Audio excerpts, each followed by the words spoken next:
Um, episode two. Episode two. That's Episode right. two. I forget that Julian Gordon just jumps right in. Hey man, hey, what are you waiting for, man? I came out the womb a month early. What you doing, man? I came out the womb a month early. I was ready. I was ready. I stay ready. Yeah, man. So excited to be here. So you put out the video, and we got some great comments on your page, and we will be working. I would like to say, from a spiritual standpoint, in the power of language, we are going to be working with the algorithms, but sometimes in this day and age, we work against algorithms. So, I haven't been using Facebook heavily for personal use, and so when I post, I don't get a lot of engagement. I think that has to do with the algorithms. But when you post, whether it's a survey or something, that's just something to notice if we're trying to help people move their movements forward, is how these algorithms really work. When nobody has the exact code, nobody's cracked it, and they can change just like that, right?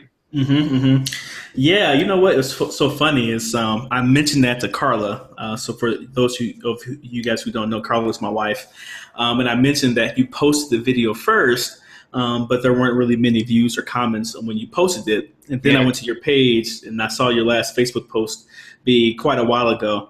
And yeah, I was like, yeah, that's the reason why, that's the case. So let me go ahead and post this over on my personal page until we build right. up the business Facebook page and also the group as well. And that's where we'll be posting a lot of stuff in the future. Yeah, no doubt about that. And we'll also be pushing it out to YouTube and to our YouTube channel, and via email as well. So yeah, man, that's just something to observe as people are trying to get their messages out using these free platforms. Like, we got to say that the platforms are free, right? And now they're, many of them are more mature. They're moving towards monetization, and in some ways that can restrict great messages from getting to the top, right?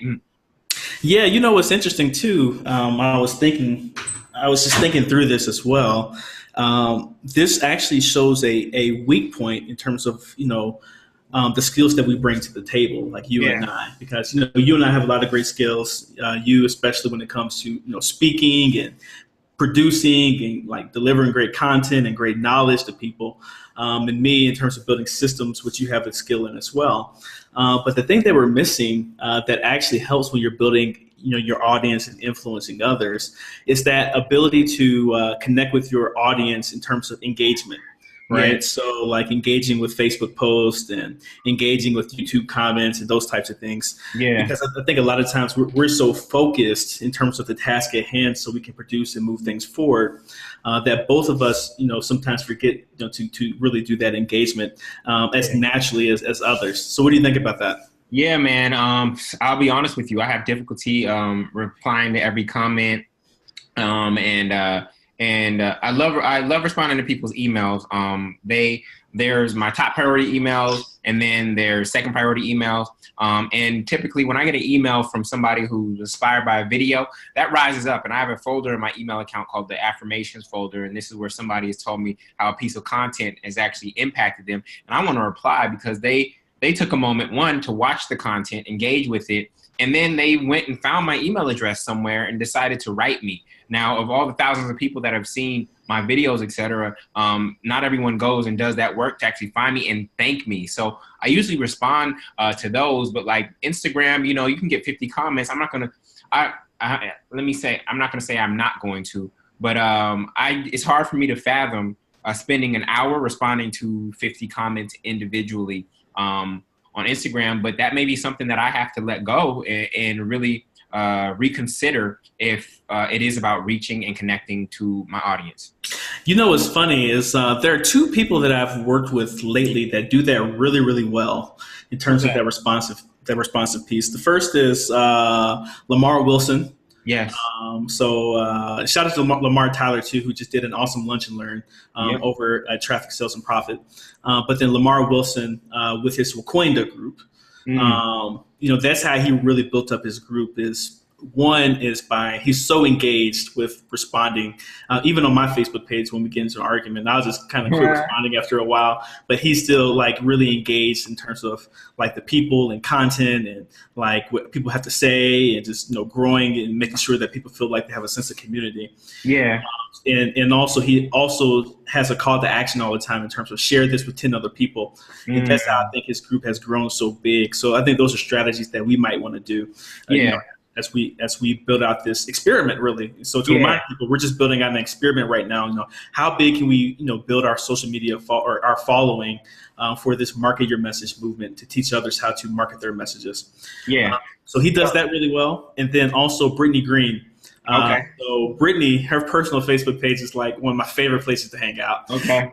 Because she talks about like everything.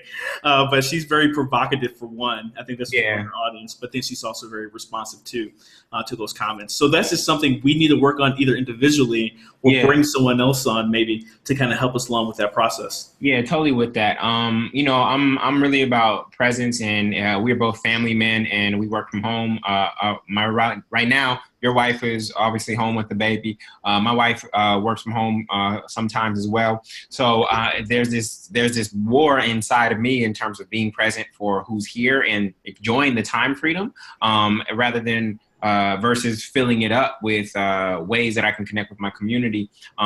So I've been a very offline community building person. So I've been doing potlucks for a long, long time, mastermind groups. I'm really about, I love being in physical community. I grew up, both my parents were doctors. So growing up, they were always working early or late. And so I would go to my best friends' houses after school, and I had the keys to some of their houses. And I like to say that I have 9 last names: Gordon, Icaro, Ash, Primus, Kelly, Shields, Chambers, and Brown. These are all the families that raised me, right? And so that whole notion of it takes a village to raise a child, I actually had that village growing up, right? And so physical in-person community has really been important for me. But obviously that's localized, right? It's hard to globalize that. And this is why I'm so inspired by Alcoholics Anonymous. As I've shared before, I've had a family member go through that program, and they've created localized families, right? Basically every night, more consistent than even a church who only meets on Sundays and Wednesdays for Bible study, right? So,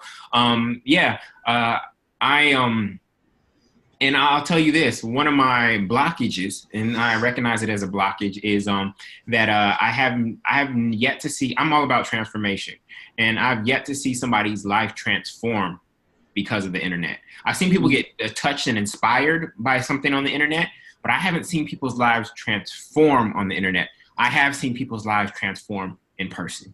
So that's so that puts me at this crossroads between go for numbers and magnitude or go for transformation. What's your real goal, Julian? Would you rather transform 10,000 lives or touch 1 million lives? And so that's been an internal battle with me, and I hope that through this process with you, that I'm able to reconcile that. Yeah, maybe there's a way to do both. And you speaking reminded me of the concept of the power of weak ties and the power of strong ties, right? So it seems like with you growing up, you had really strong ties with 9 different families that you guys were just really, really close. I've always operated under, I do have some really good friends, but in general, I have a strong network of weak ties. So, there might be, certain people that I might see once or twice a year or talk to them, very infrequently. But if I need something from them, they're always, able and willing to provide their resources to grow, my mission. And also, when I can, I help them grow their mission as well. And I love that, conflict that you're going through in terms of, touching versus transforming. Because I think if we are able to form a good enough, 3 processes, right, that we've been talking about, right? What's the process of you becoming an influencer that's touching people? What's the process of you becoming a producer, like creating great products? I guess that would be transforming people with that. And then, marketing is the glue that kind of ties it all together. Agreed. Yeah. So we'll see what we can do. Like maybe there's a way we can touch 1 million people to still transform the lives of 10,000. Yeah, well, some people in this online space, they say, most of my content is free, right? And 98% of people get it for free, but then there's 2% of people who will end up working with me at a high level, whether that's coaching, consulting, etc. But for the most part, blog posts, videos, 98% of the people who watch them never do business with me, but it's for that 2%. So it's so powerful. I love that reframe because now I can give freely to the masses. And then there are a few people who will want to go deeper that I can actually transform. And so that's been really helpful for me to think about it in that context. Yeah, I love it. I love it, man. And this was definitely not the topic we were supposed to be talking about today, but Well, the topic we're supposed to be talking about today is movements that we've built and that what we've learned from them. And before we get into that, I just want to shout out again Lamar Tyler of Traffic Sales and Profit. I've seen him grow that Facebook group from 0 to I think it is at 60 something, 6,000 something. no, he's at oh, the members, yes, Is the seven group. 7,000. He just crossed Oh, 7,000. just 7,000. Okay, Yeah, cool. and I've seen him grow that, and then I also went to his event in Atlanta, and I saw this group of not fully 7,000, but I saw a group of 300 of them converge on Atlanta for his Traffic Sales and Profit event, and then I saw another 30 to 50 of those people actually join his higher end mastermind. So I love how consistent Lamar is, and not excuse me. It's not just Lamar, it's Ronnie too. Shout out to Ronnie. Shout out to Ronnie. And actually, we're going to talk about that. As I was thinking this week, Lawrence, we got to talk about the partners or people who are at the face of the movements. I think we have to talk about the partnership and who's there by their side. It could be a spouse. It could be just a business partner, but the importance of partnership. So with that, welcome everybody. It's a long intro. Welcome to Market Your Movement. This is our show and podcast where Lawrence and I are essentially going through the process of, one, building our own movements individually and collectively as well as studying all kinds of movements from online movements, hashtag movements, political movements, historical movements, where we think future movements are going, things that are popping up. I had a few on my radar that I definitely want to dig into, like how did CrossFit become CrossFit, right? Mm-hmm. As opposed to in a world where there's valleys. I remember about 10 years ago when JetBlue was just coming into the marketplace and how it established itself when there are all these incumbents who are there. I don't like to use enemies. I like to use incumbents where there are people who are established players and then this movement comes in and siphons off a particular portion of the market. So today we're supposed to be talking about movements that we've built and what we've learned from them. And so I'm gonna pass it over to you and let's go in. Yeah, it's interesting. To me, there have been three overarching movements or brands that I have been a part of. Mm-hmm. Two of them still exist. One of them, I started with my friend Trey Baker. Trey, you've hung out with Trey too. Yeah. Back in 2011 when I had just finished business school at Cornell. And we were just looking to do something kind of different. So my very first movement that I was a part of, or that I'm currently still am a part of, is Great Black Speakers. And what we do is help organizations find African American public speakers to deliver powerful messages to the masses, right? So that's why we exist. And that's been a cool movement in terms of connecting like these great ideas to the people that want to hear them. So I started that business back in January 2007. So this January we will have been in business for 12 years, and that was my very first business that I actually started. Where we are right now, though, is a very interesting place. I mentioned last episode there was a time period where I was kind of disenchanted with the whole speaking industry, and just who people were always bringing in for speaking events who were, good speakers. Sometimes they were great speakers as well. But then some of the messages that I really wanted to see, really permeate the market weren't really ever getting out of there. Yeah. So for the last, couple of years, I've kind of stepped away from Great Black Speakers to work on the current project I'm working on with my brother, Dr. Boyce Watkins now, called the Black Business School. And then also just building up Boyce's brand, as Boyce Watkins Enterprises as well. So I'm interested actually now. I've been like through this whole process of, creating this, Market Your Movement podcast and, the things we're going to create with that.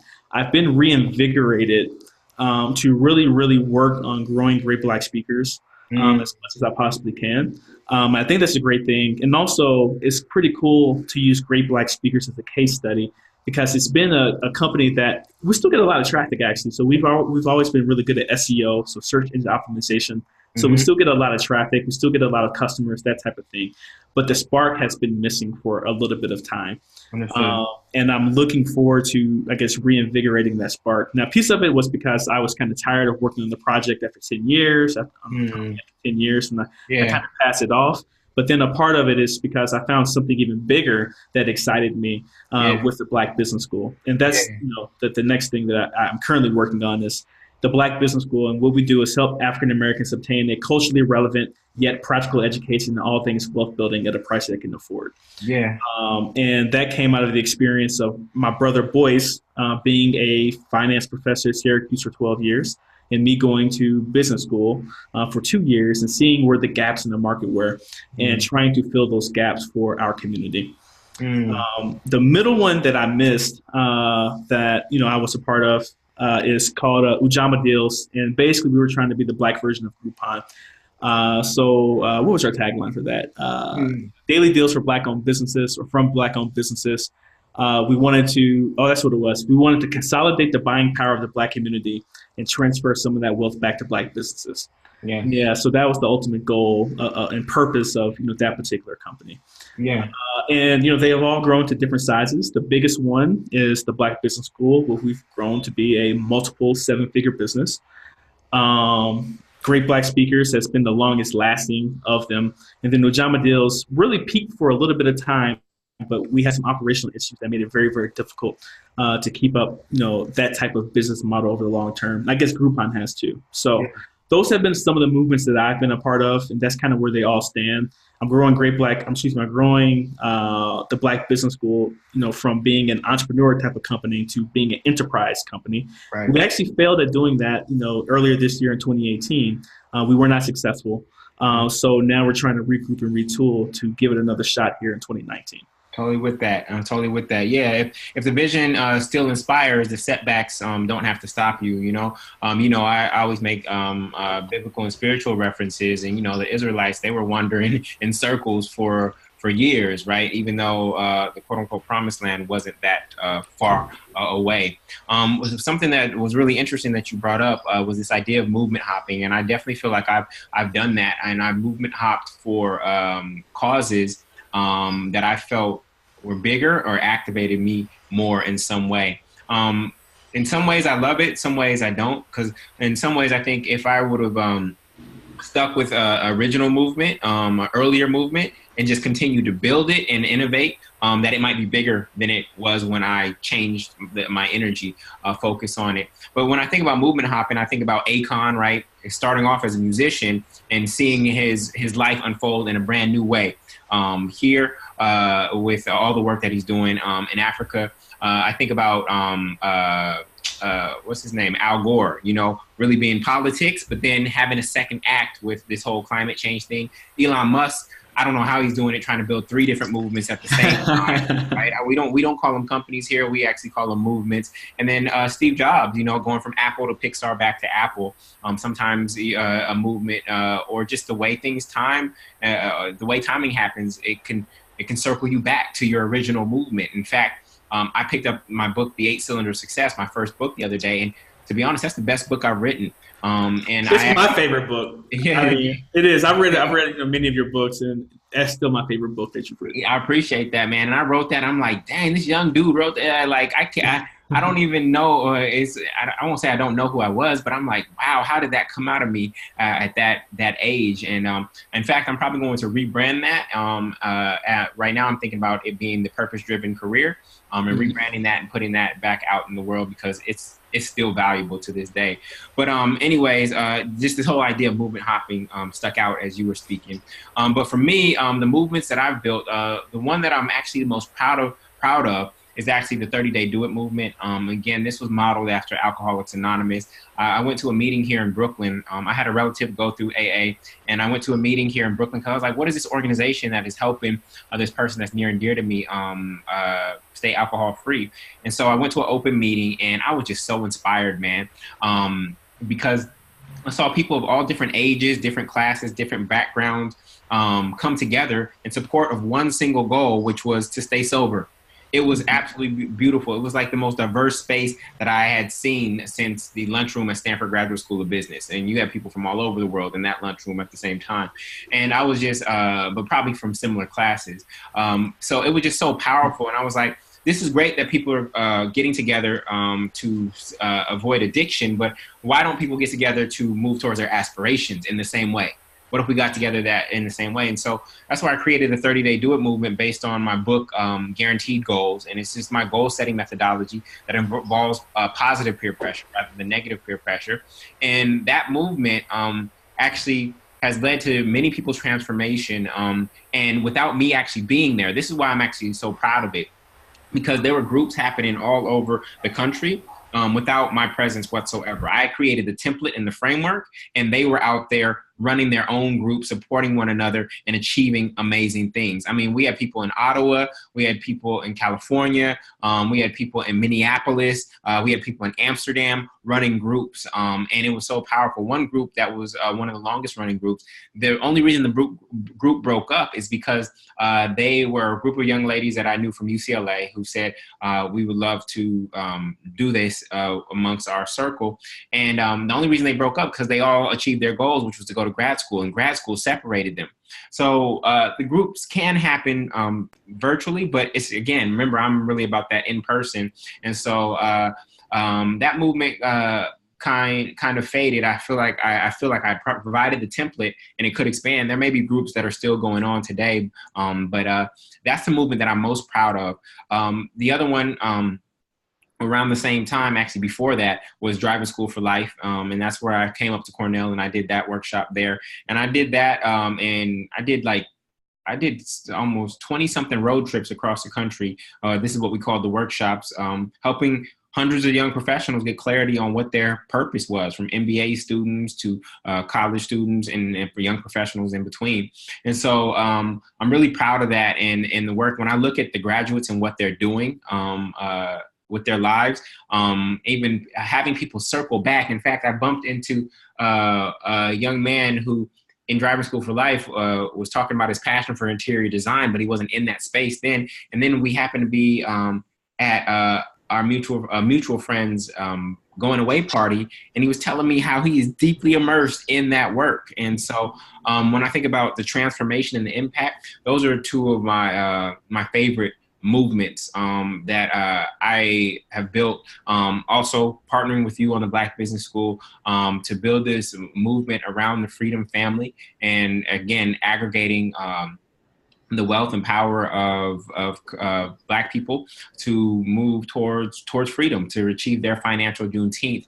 The impact that we've had, I mean, we have people who are literally going to the Section 8 office and reporting to Section 8 that I have new entrepreneurial income now. Like, are you serious? Like, that's change and transformation, that this person this person is changing their mind so much that they're not like, oh, I'm just going to keep on trying to get over the system, keep this money over here. No, I'm standing in my power. I'm going to the Section 8 office and I'm telling them to take me off Section 8 because I have this entrepreneurial income now. Like, that's just remarkable. We have people who have gotten income properties, written books,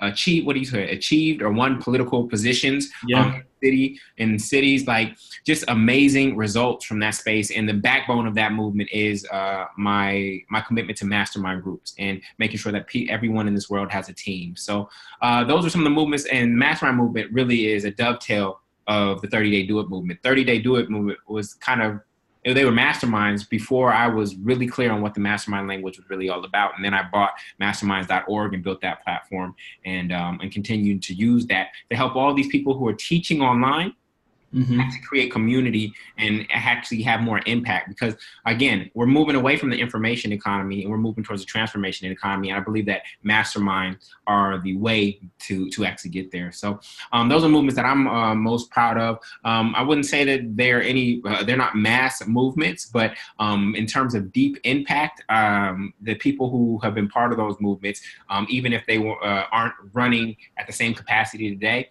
the people who've been part of those movements, I would say that they were transformative for them. And so that's why I'm most proud of those movements. Yeah, it's interesting because, I use the terms mass movement and micro movements, those types of things. And in general, I guess with mass movements, it's difficult to transform people's lives, right? Mm, You can touch people's lives, but you can't really transform because, or it's more difficult to transform because you're not having those consistent touch points like you have something with Alcoholics Anonymous or whatever. yeah. Yeah, yeah, and I love the movements that you've been a part of. And one thing that sticks out in my brain in terms of a commonality between everything that we've talked about Hmm. is this sense of purpose and is this sense of a unified goal or a specific Hmm. goal that a movement is trying to attain. Like, Yeah. what is that big idea? What is that goal? What is that purpose that you want to attain? And I Yeah. think that's so important, as we talk about this concept of movement building, is defining what that big idea, what that purpose is. I've read recently, I think it was Todd Brown who said it, but as marketers or as influencers, we don't create demand.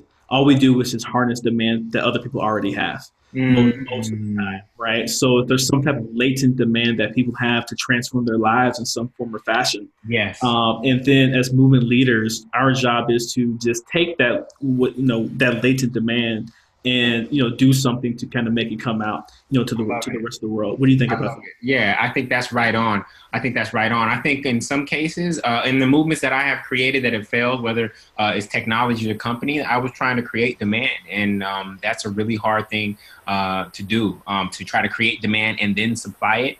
Of course, there's manipulative ways to do it that the pharmaceutical industry will do. They'll buy the cure to cancer and then they'll hide it, so that's creating demand, right? One day they're going to reveal it and it's going to cost $1 million and nobody's going to be able to afford it. But I was trying to I was trying to take a idea that felt good in my head, and that was something that I wanted. And sometimes movements can happen in that way. And then I was trying to supply that to a large group of people, and I didn't have really true idea of what the people actually wanted. I wasn't tapping into a latent demand that people had, and so those are the movements that were the hardest to push forward, and that ultimately failed. And so I'm totally with that. That actually leads me into something that I've been working really hard on the last week or week and a half. Hmm. And it's a framework. It's called the Ask Method by Ryan Levesque. Have you heard of Yeah. Ryan? Yes. Ryan's awesome. Yeah, yeah. So this has already transformed the Black Business School in many ways, in terms of creating new offers that people actually want. Yeah. And I guess to me, all an offer is something like you know offering something to someone to get them to say yes, right? Yeah. Because it's going to help their lives. I'm sure you have a better definition than I do, at Yeah. this moment in terms of what that is. No, so the way I define sales is the process of getting someone to accept help. The truth is, we don't sell products or services; we make offers, right? So Mm-hmm. I don't have it here because I'm moving, but I have my GoPro camera. When I was looking for the GoPro camera, I found it on several different websites. Same product on several different websites. One was on Amazon, and it was same day, next day shipping. The other one was on GoPro with a three-way selfie stick. On the other one, and they were the same price. The other one in GoPro had like 2 day shipping. Other one was on eBay for $349 for $50 less. So it was the same product, but what was wrapped around them was the different offers. One came with a bonus, one was priced less, one had immediate shipping. And so it's not products or services that we sell. We actually make offers. We put our products or services into an offer, and that's what we sell, not the product or service. It's the offer that we put together. And so I think that's an important distinction for people, because I think they're selling products or services, but what you're really doing is you're making offers. And the more offers you make, the more money will flow to you. Yeah, the more good offers that you make, or the Yeah. offers that resonate with your customer base. And I think that's an important distinction to make, because for a while there, I don't know if we were creating like the best offers that resonate with our customer base. And that happened when we weren't listening as closely. Yeah. So I went on a spending spree this weekend. Like I bought like 20 books about the subject of movement Mm, marketing and sales and influence and that type of stuff. And I bought some additional courses because one of my biggest strengths is being able to synthesize a lot of different information from a lot of yeah. different sources. That is definitely one of your strengths. Yeah, thank you. And then Ryan Levesque or however you say his last name, you know his ask method really stuck out to me because one common thing that I've noticed, and I get into the specifics of his method, but one of the common themes that I've noticed is amongst everything, whether you're talking about like how to create a great product, become a product manager, how to create a great product, or how to become a great marketer, or how to become a great influencer. Is this concept of listening to your customer or Yeah. listening to the market. So Yeah. there's three things that I really think about: is listening, observing, and then also testing. Yeah. Like, no matter what you're doing, like those three things seem to always, come up over and over again. And then from that, spurs communication and other types of things. But, listening, observing, and testing, Yeah.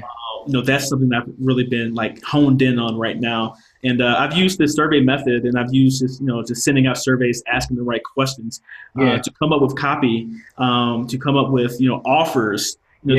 to our customers for about 3 or 4 of them over the last week and a half. So Yeah. now it's just, putting them out to the market. And I'm looking forward to seeing how they're going to do. But I think they're going to do really, really well because I just asked the customer what they wanted. Yeah, yeah. So for me, my thoughts on that is a lot of times people don't know what they want. And I'll give a biblical reference. Jesus was criticized for breaking bread with the sinners, but what was he really doing? He was breaking bread with his target market, right? And when I ask most entrepreneurs, when's the last time you broke bread with the people that you're serving? They haven't, because they're so distant with these computers and technology, right? They're not really connecting. And so the observation one and the experimentation one are actually. And of course, listening is the undercurrent.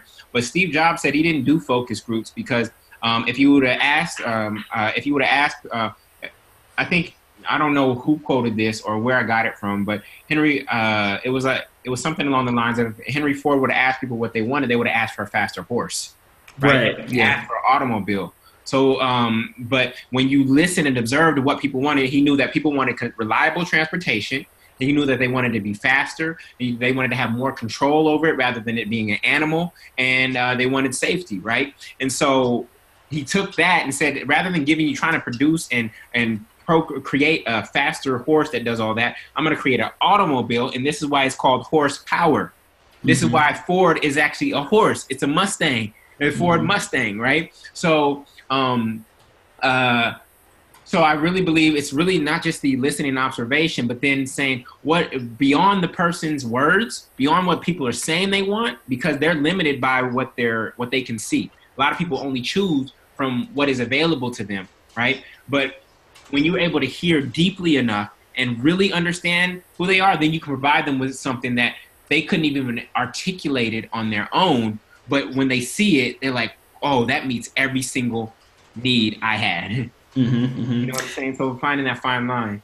Yeah, I guess there's two examples that I think of as it relates to that. One is basically the first marketing case study that most business school students go through is, the railroad industry.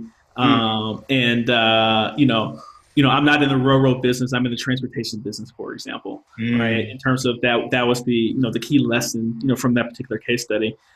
Someone who did really well with that in terms of latent demand that no one wanted to admit that was theirs. Let's say Donald Trump, right? I mean, he does a lot of shady tactics, but there was a lot of latent demand in terms of nationalism and racism and a whole bunch of other isms. That no one else in the Republican Party, because of I don't know the reason why, but they didn't really address. And here comes Donald Trump, for worse, in my opinion, but some people might say for better, but for worse, in my opinion, who was able to take that latent demand because he was listening to the market and turn it into becoming president of the United States. Agreed. So there's one thing you said earlier about the movement needing some big BHAG, right, which is from good to great, some big, hairy, audacious goal. I think there's something that's small that a movement needs too, and that is a simple call to action or a way to start. So when I look at Christianity or Christianity, for example, a simple way to start on a Sunday, any given Sunday, you can step up to the altar and say, I am ready. Like, it's a simple way to initiate yourself. So yes, there's this big overarching vision that I think the initiator, and I've been using, instead of the leader of a movement, I've actually been using the initiator. Because if you have a leader, at the moment the leader gets knocked off, then the movement dies. But if you have somebody who just initiates the movement, gets the momentum going, but it actually desires to create more leaders, then I think the movement is more sustainable. So I've actually been using initiator. So I think the initiator or initiators need to have this big, hairy, audacious goal and vision. But on the other flip side, for those who are just observing and asking themselves, do I want to join this movement? I think there needs to be an easy call to action or way to actually begin in the movement. So those two juxtapose with one another in terms of this big, hairy, audacious goal and this simple way for the individual who's ready to actually start. Well, I mean, that still comes back to, what we think or what we've been kind of laying out in terms of the three main processes to build a movement. Yeah. You need to have some type of process or some type of way to build your audience up as big as you possibly can. Yeah. To the people you want to reach. You have to have I guess, a way to transform their lives, whether it be through some type of doctrine, like the Quran or the Bible, or whatever else, right, on that particular front. And then you have to have a way to convert, right, or to converters, conversions, right, marketing and sales from that particular standpoint. Right. So when you mention that call to action, that's a big piece of the sales, or that piece of it. Right. So it's attract, and for lack of a better word, orient or indoctrinate. Attract, orient or indoctrinate, and then convert. And then I think develop. I think you develop after that. You're trying to develop into a better version. You're trying to develop into a power user, right? Because once they become a power user in their life, this thing is integrated into their life. Their chances of releasing it become less and less and less, right? Especially the longer that they're using it. So attract. We can decide on which word we want to use, orient or indoctrinate, then convert. And then from there, you're growing and developing and trying to cultivate a power user from there. And Apple's done a great job of that, right? Apple is integrated into all of my life, except for my cell phone, because I got tired of them slowing down the cell phones with the software. Like I have old iPhones there that were working perfectly, but the moment they put in a software update and somehow I accidentally accepted, I don't think it was an accident, slow and I can't use it. And I was just like, I'm fed up with that. So I jumped over to Samsung for that. But Apple was deeply integrated into every aspect of my life at that point. And I think that's another key element of movement is how it permeates into every way of being. This is why I love the Nation of Islam in terms of how it operates, because it affects business. It's your spirituality. It's your politics. It forms your business economics frame of mind. Your black business. It's giving you bean pies to support your food. It's your education. So it's trying to permeate. Lawrence and I use religions a lot. I use them more than he does, because honestly, they're the greatest movements and longest running movements out there. And so we look to them for examples. But I think great movements in general, religion or company or whatnot, finds a way to permeate and become integrated into your daily life. Actually, the greatest movement of all time, I think, religion, but then this comes directly from Sapiens, of course, as I mentioned last, my favorite book. The movement of money, right? This concept of money, this concept of using money, and that's the biggest story ever told in a way, right? And not to say it's a bad story to be told, but religion and money, So the moment somebody convinced another person that a shiny rock was worth something, that set something in motion. Set something in motion. This is an IOU. It's shiny. Look at it. Don't you love it? Look the way it shines in the sun. Now give me a cow. Like that. That was the greatest story ever told. Right. The greatest story ever told was the invention of money. I wholeheartedly agree with that. Cool, man. So this has been great. I think we covered a lot. We're still trying to find the right amount of time for these episodes, 15 minutes, 30 minutes, an hour, we can go on. But Lawrence and I were talking about next episode, and we were thinking about talking about our favorite movements from the past, ones that we've seen in the past that we've absolutely loved, and pulling from those elements. We shared, of course, the movements that we've been a part of or initiated ourselves. And so I really enjoyed this conversation, man. I always learn from you anytime we're talking. Yeah, likewise, man. And I think, before we get I think one thing we may want to do or just try it out, and this comes directly from just listening to some of the comments on my page. Yeah.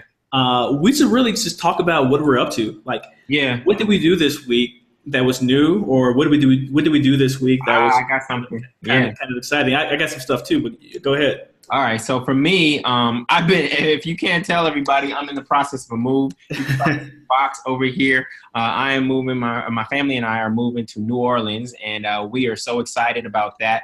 Literally it's thrown my traditional work rhythm off, and I'm not pushing against it. It is what it is. I get to release a lot, which I'm excited to do. I'm actually probably going to embark on the minimalism movement as Join the club. yeah, I'm joining the club, man. That is a movement that is out there, and I'm probably going to jump on board for that because I just see how much ish I have, and I'm just ready to let go of it and release. So excited about that. But the one thing that came up in my team meeting this morning is I'm actually going to do a 30-day challenge and try to start a movement. It's called the Content Creator Challenge. And so in December, I'm going to be creating a piece of content every day for 30 days. Mm. And that content could be an Instagram video, it could be a long form YouTube video, it could be a PDF that I share, it could be a successfully worksheet on my own platform. But I'm going to be creating a piece of content every day and putting it out to the world and just doing it as an experiment. And then based on how that goes, I'll probably invite people to actually do it with me at the turn of the year. Because what I've noticed is blocking people is before they build a business, they need to build their belief system. And the best way, when I wrote the 8 Cylinders of Success, it was really for me to get clarify my thoughts about purpose. And so the process of content creation helps me clarify my own thoughts. And if it blesses other people when it reaches them, great. And that's what we're doing here. We're fleshing out we're clarifying our own thoughts about movement building. And if it's blessing other people as we go, then that's awesome too, right? So that's what I'm excited about it, man. I have so much in me. I have a wealth of knowledge in me that can go from business to spirituality. I can run that entire spectrum. And I'm excited to just make this commitment and be an example for people who are afraid to get on camera, share their thoughts and share their beliefs. I think that's what it is. People are afraid of being judged and afraid of offending other people by sharing their beliefs. But if you like red and I like blue and I say I hate red, that's not personal, right? It's just we have different beliefs about colors, but some people don't share what they truly believe because they feel they'll either be attacked or that they'll feel they might be attacking someone else. Yeah, man, I read that in one of my surveys recently, as we were preparing for this course, is there are a lot of people who are afraid to put themselves out there.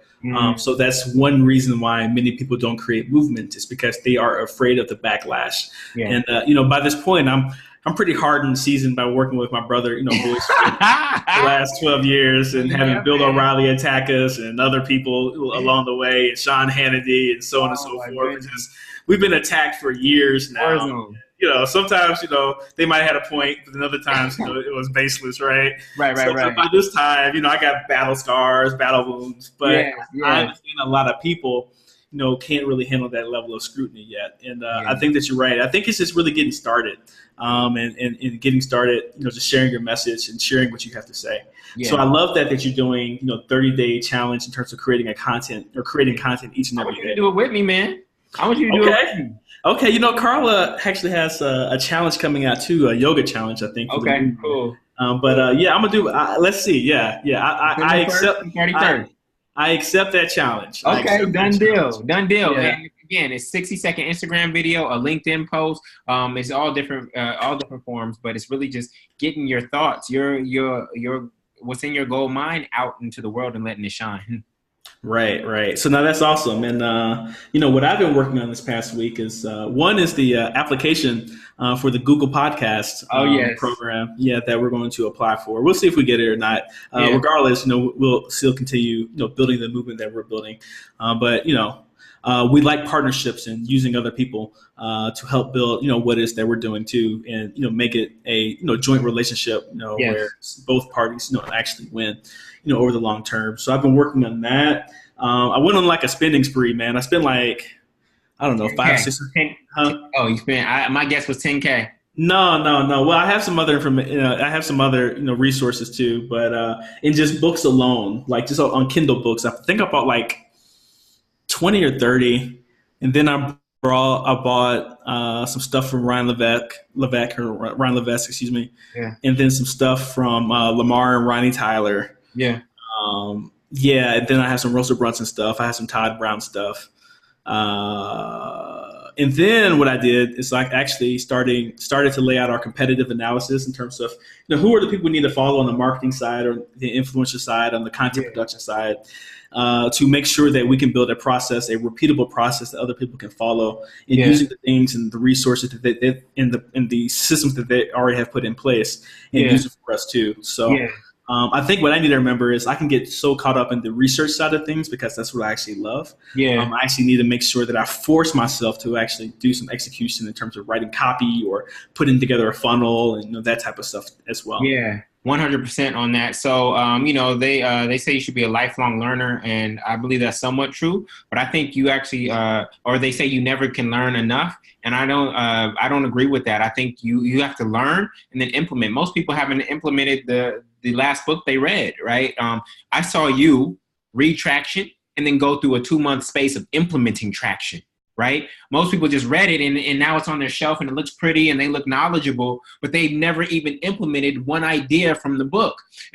Reading one book can take you a year to implement. And so I have to catch myself and say, you know what? Let me just integrate one single idea. You don't have to integrate the whole book, but I go through a process of learning, implementing, then experimenting or observing what I implemented. Right. And then that's the cycle that I go through. Learn, implement, then observe what has changed, what's happening, and then go through that process again. Because if you otherwise, so many people get into just they become personal development junkies or knowledge junkies. Right.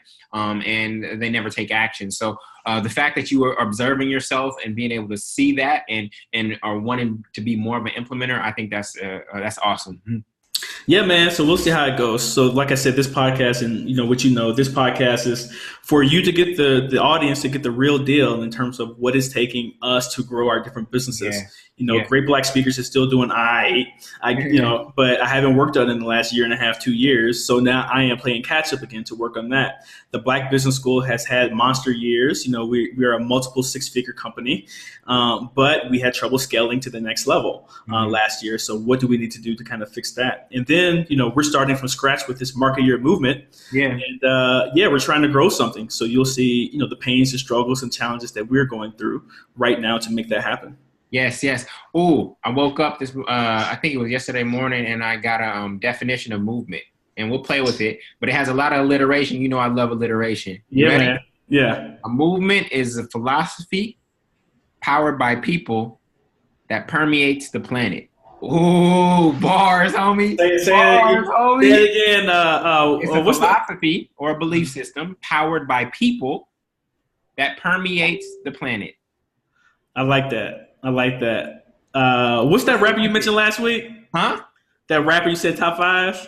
Oh, Sci-Hi. Yeah, Sci-Hi the Prince. That's right. Yeah, Sci-Hi the Prince, man. Dropping some Sci-Hi knowledge right there. Sci-Hi. Philosophy powered by people that permeates the planet or culture. So we'll run with that. Yeah. Everything's in pencil here. And we write in pencil here. And you guys tell us what you think about that. Yeah, so a philosophy that is a philosophy that's powered by people that permeates the planet. Yep.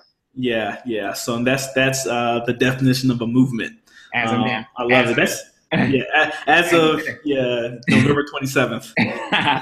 Cool. So look, y'all, go to marketyourmovement.com. We probably should have dropped that URL earlier. But it'll be in the footnotes. Go to marketyourmovement.com. Sign up so you know when we go live. Right now, we're scheduled to go live every Tuesday. Right now, our first few episodes we have done recorded, but we're actually going to start doing this live on YouTube or Facebook. Let us know which platform you like the best, whether you are a YouTuber or a Facebooker, and we will go, or Instagrammer, because we can definitely do Instagram live since we typically don't go over an hour. And we'll also going to take the MP3 and turn this into a podcast as well. So we're so grateful to have you and to be on this journey. Let us know what movement you're building so that we can figure out how to support you. We're going to share everything that we're learning and processing along the way. And let's build these movements together, because I'm sure you have ideas inside of you that the world needs to know about. All right. We still don't have an intro yet, or outro. Outro. Yeah, that's all good. It's episode number 2. I'm Lawrence Watkins. Episode number 2 is Julian Gordon here, and this is Market Your Movement. All right, y'all. Peace.